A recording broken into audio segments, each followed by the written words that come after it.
Hello again, folks. KR King of D&D Homebrew, and today I'm going to be talking about Chat GPT, the AI software that's sweeping the nation, causing all sorts of turmoil, and people saying it's going to end writing, and it's you're getting into law school, writing papers, all this crazy stuff.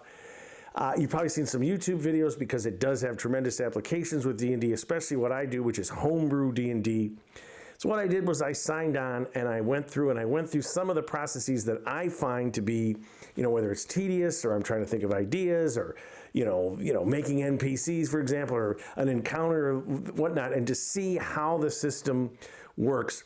And I found this to be a very interesting experiment. There was a lot of stuff where I was just totally amazed. Look at how what it's doing here, what it knows about, D&D 5e. And also I did it, I'm not gonna do it in this video, but some other systems as well, Pathfinder or OSR. OSR was a little murkier. But what I also learned is how you ask questions and you dig deeper and you get more information and how it remembers this information and saves this.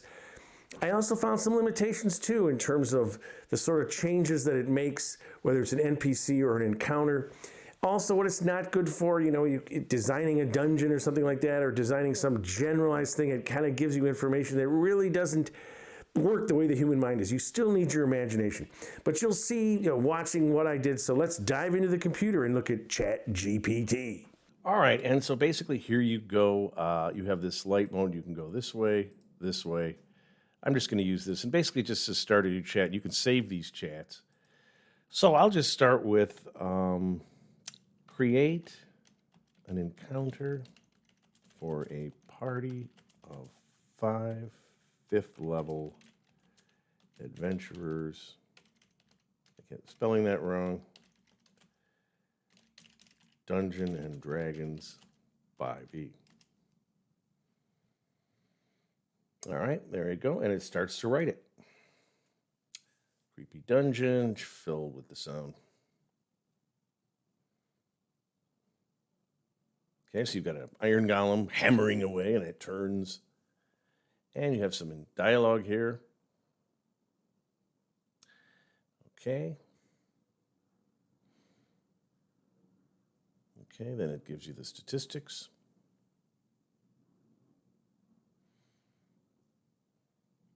And again, you can find these in the monster manual, but you can also modify them if you want. But this is generating this all for you.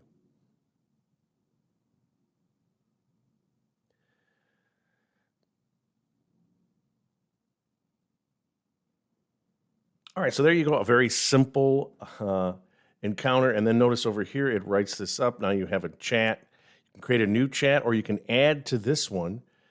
So you could say, add a trap to the forge treasure. I don't know if this will work. Let's just try. Okay, pressure plate. All right, there you go.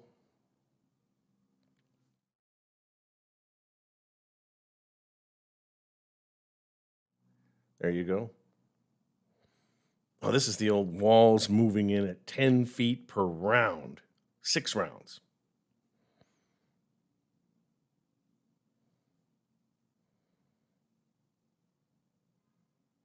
And you can either ask for another one, or you can regenerate that response, add a trap, and it'll come up with a different trap.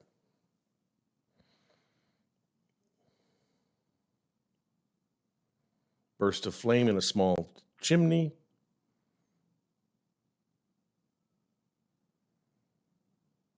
Okay, it gives you how the trap can be disarmed, just like the other one.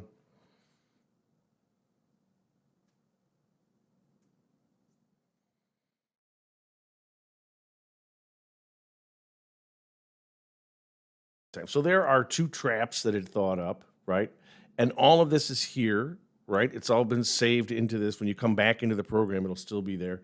I will sometimes copy these like this and put them in my notes, for in a Word document or whatever, but it's all right here. It does save all these, okay? How about create a puzzle in the forge room? I don't know.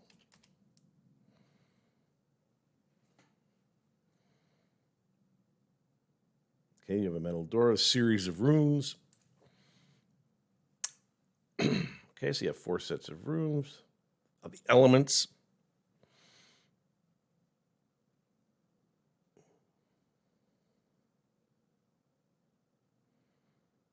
There you go. So you have a puzzle. It rises above earth, water flows to the right of air, and the door will unlock. Okay.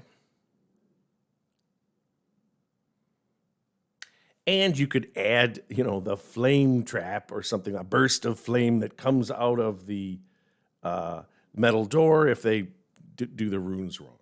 Okay, and again, you can regenerate the response or just create a puzzle. If you say create a puzzle, all right, if you regenerate, notice the first trap disappeared. So what you want to do is, if you just say add a trap to the forge room, you will get a different trap but still have this one. Oh, that's not what I wanted to do. So stop, add a puzzle to the forge room.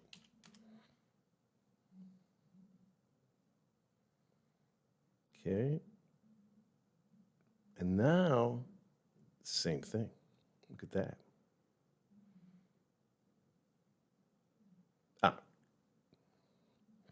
So it's different runic symbols. Interesting. Catching the flame balls. The second symbol represents earth.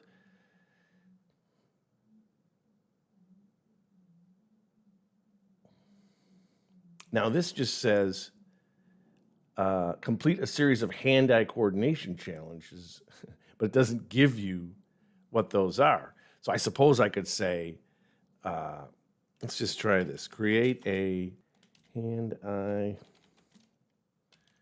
coordination challenge. Challenge based on fire.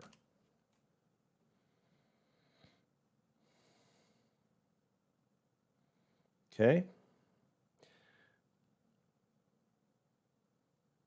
There you go. They have to catch these, caught within a certain time, or it will disappear, and the university start the challenge again.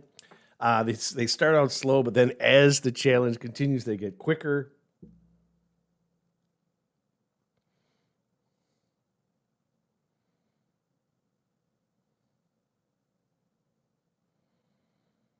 So there you go. Now you could just do this for the earth one. You can do these series of hand-eye coordination challenge. Notice earlier, memory and pattern recognition, spatial reasoning puzzles. So if I said, oh, I'm learning about this, right? Create a Control V for the forge room.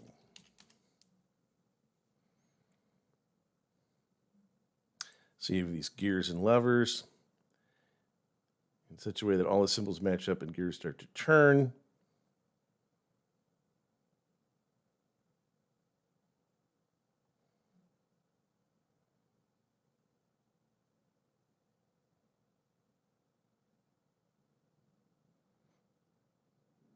Now, what I'm noticing here when I read this is it's not giving you where the gears and levers need to be moved and in which direction.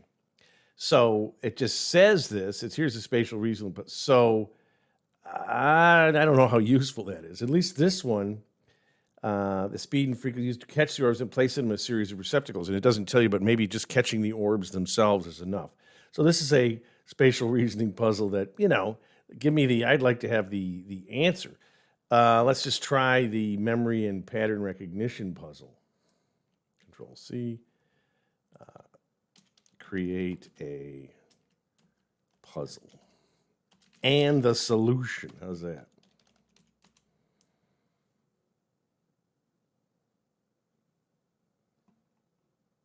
Okay. Flashing lights displayed in random order. They must repeat the sequence by pressing the buttons.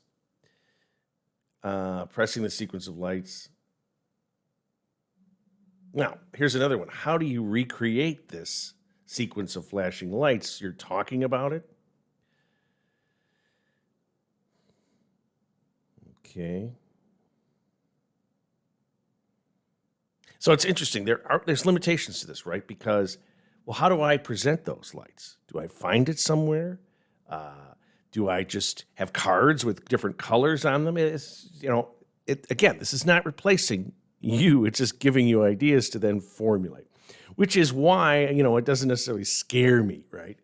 Okay, let's do something else. Let's create a desert encounter for 4 7th level characters, Dungeons and Dragons 5e.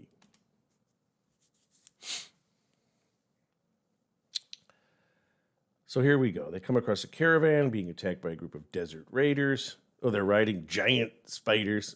And as always, scimitars and short bows. Okay. So, desert raiders.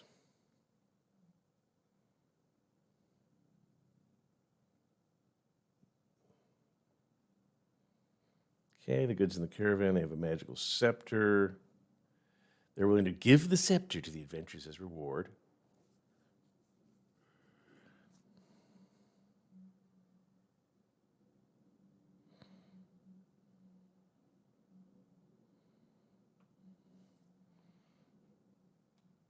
All right.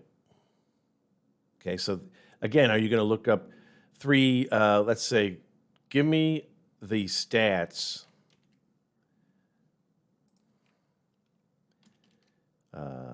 Create a stat block for a veteran desert raider CR5. I'm not even going to say 5e. Let's see what happens. But they automatically go to 5th edition. And there you go, giving you all the stats. Now, it's putting this in this different box. So I'm not sure what that means because other times when I've done this, it hasn't put it in this box, but let's just see. And it gives you all the attacks, all the, saves, respective saves and whatnot with the pluses and minuses. How many? 2 attacks with its scimitar. Okay.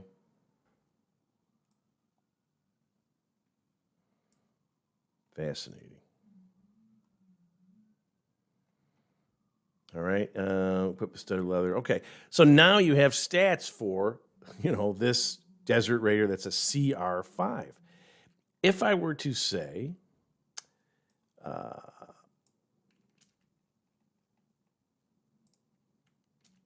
that's a CR2. Let's just see what happens. Goes back into this mode. And we're going to compare these and see how the chat bot or whatever is figuring this out.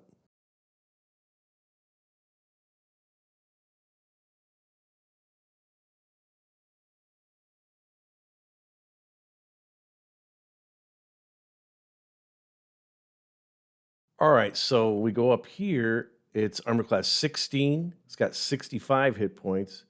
Here, armor class 14 with 45 hit points. The other stats, 16, 16, 14, 10, let's see. 16, 14, 14, 10. What about the wisdom and charisma? Probably the same. Yeah, that doesn't matter. So you got better skills here, plus, although the skills are pretty much the same.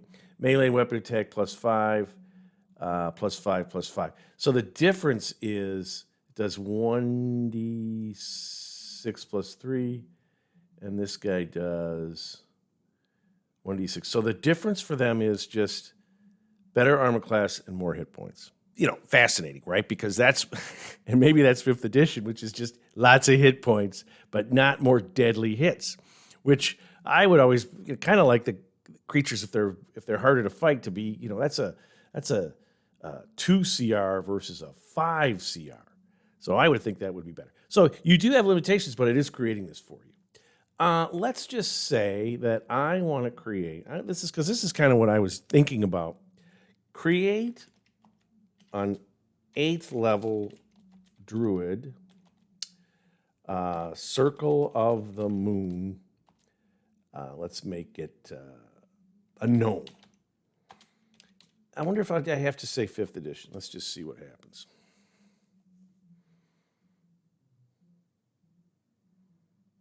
Okay. Here we go. 66 hit points. We could, and what you might want to do is calculate this back in terms of. Notice the wisdom of 18. He's put more into that if it's in terms of getting that at the 4th, 6th, and 8th level. Those.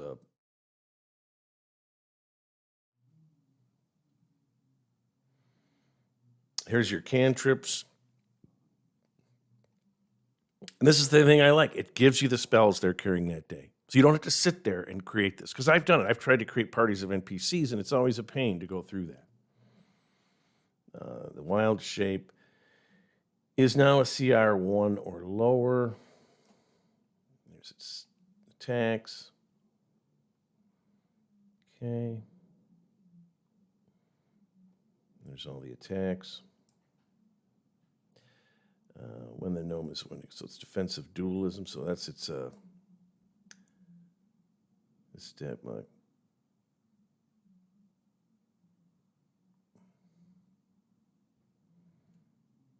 Yeah. Okay. And then I'm going to say, give the druid a magic item.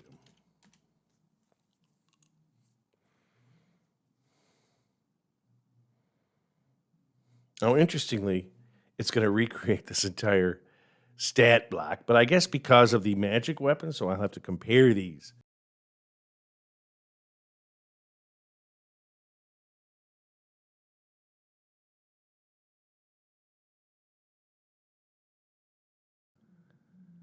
It's got a moonstone amulet and basically stores a druid spell of 4th level or lower. It has 3 charges and regains 1d3 at dawn. So 3 times you can throw one 4th level spell. That's pretty nice. That is a pretty nice item. Okay. Let's just say I decided to change the feat. Change the druids. It's probably going to regenerate this, so. Okay.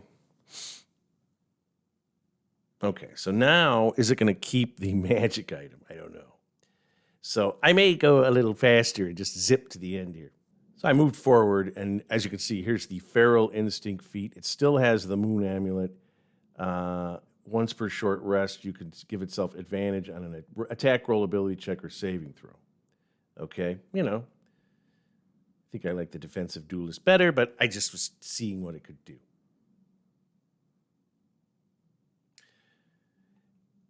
And when you copy this code, and I'll say Control V,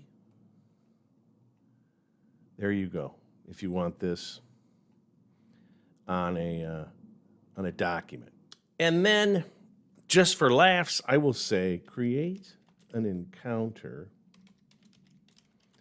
for 5 to 20th level characters.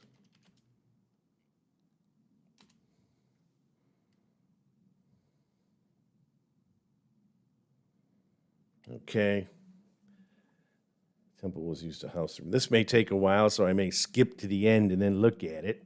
All right, so when we look at this, what this thing did was it took the 4 Mummy Lords at CR 17, 1 Sphinx CR 18, and then 20 Skeleton Warriors that surround the players. Basically, the trick here is these Mummy Lords all together are extremely nasty. The Sphinx is powerful. Doesn't give you any idea what the layout. It says here this temple buried deep in the desert. You're going to have to create that. You're going to have to come up with the organization of the rooms. Create a storyline for a mummy. Mummy Lord, let's just say.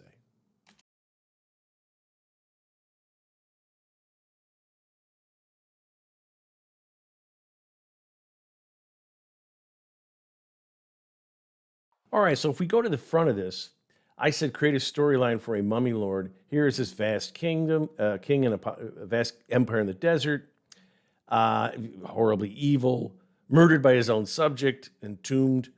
Now that centuries have passed, the temple's forgotten, he comes back, and the adventurers come across the travels are lured inside because they're looking for they're greedy. It says traps, puzzles, and undead minions. It doesn't really give you any. And of course, the final challenge is to you get to the center of the temple or the tomb, and there's the mummy lord. And they just say the basic, so they don't give you too much. So what you've got to do here is you've got to say, and again, this doesn't create a dungeon map, right? It doesn't give you the layout of the rooms. It just gives you ideas. So even though this is kind of a cool idea, I could sort of think this up myself, right? The storyline thing is, yes, the outcome of this encounter will depend on the actions of, are they able to defeat the mummy lord? Well, yeah, that's kind of D&D, right? So when it comes to creating this storyline, it's not, for me at least, I could figure that out, right? For me, it's the technical stats up here of give me an NPC or create a puzzle. But even then, I've got to sit there and really massage that puzzle or that trap to get it to work. Maybe I will say, create the center room of the Mummy Lord's Temple. What does it do? Okay. Source of his power. It's a grand rich furnishings. It says 50 by 30.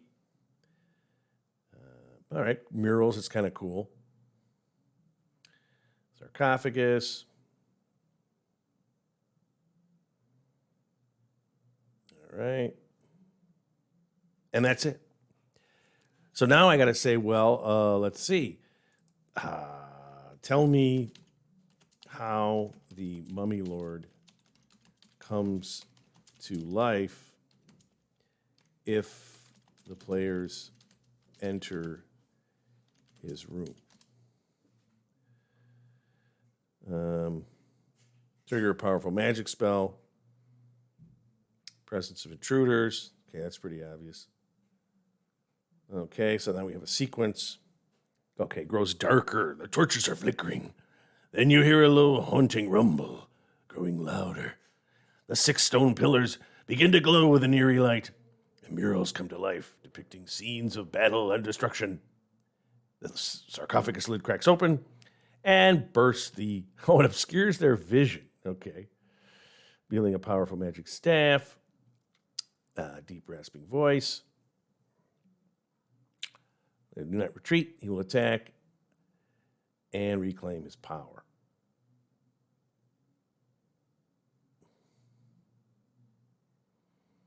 Right. All right. So you got to know the game. You got to know that, hey, I got to figure out a way how do the players bring the Mummy Lord to life? What do they have to do? And again, I guess you could just look up his stats in the book.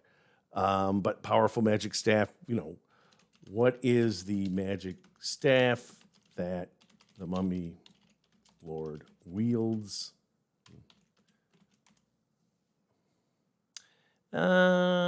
Artifact. Okay, Okay, shimmering metal. Okay, head of a serpent. That's kind of cool. Let's see. Blasting curse. Summoning spell. Okay, undead is skeletons and whatnot. Magical barrier. Of course, I have to look all this up. Yeah. Yeah.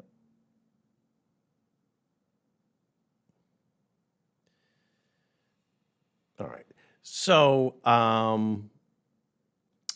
give me the stats on the Mummy Lord's staff.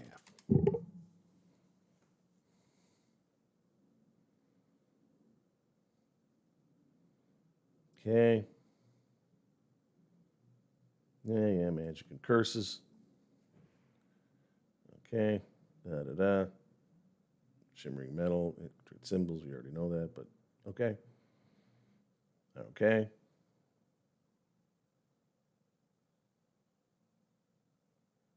46 force damage, that's the blasting curse.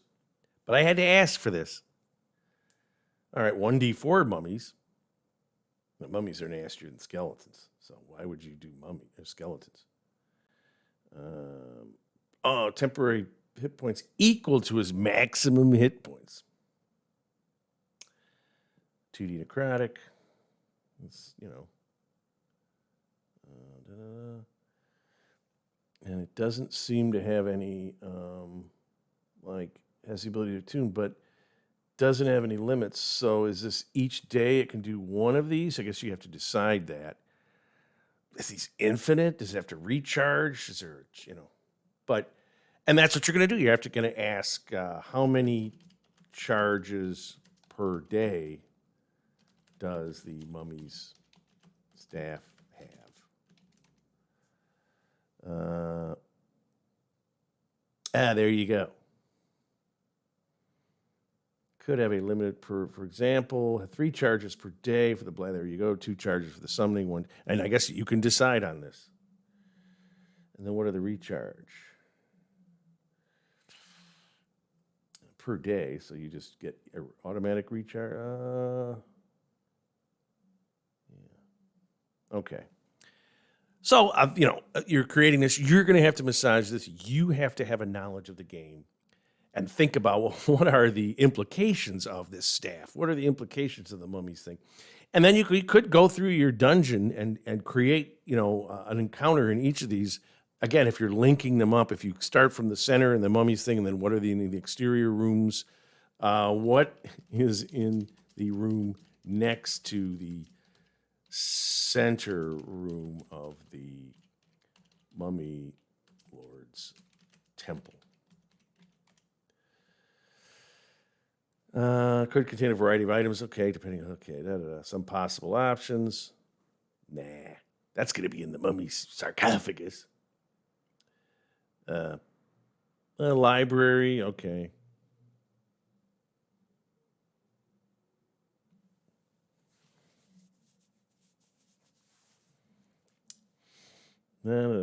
Trap room. Again, these are all. It can't think for you.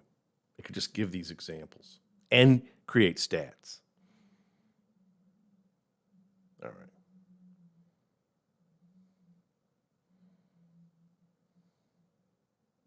So there you have it. There's another thing. The more you go into this, the more you have to massage the data to create something interesting. All right, so there you have it. You saw some of the things that it did well, some of the things it didn't. I think this is a very useful tool in terms of those mundane tasks of, whether it's creating an encounter on the fly, statistics for, the bandit, or those CR5, CR2, there's interesting differences there, right? But, there's things it doesn't do as well in terms of like the Mummy Lord's tomb. I didn't think was that imaginative. There's something about novelty. There's something about thinking outside the box that I'm just not sure this quite has. Now, again, maybe as we saw, when you ask a further question and a further question, you're going to get that. But for me, I'm worried about it, but I am excited about some of those tasks that I mentioned in there, that it's really going to make it simpler to do. But I'd love to hear you guys tell me, if you've tried this Chat GPT, what you think about it. And if you like what you've seen, of course, subscribe to my channel. Most importantly, though, whether or not you have an AI assisting you in creating a homebrewed world, keep playing D&D and tell somebody else about it.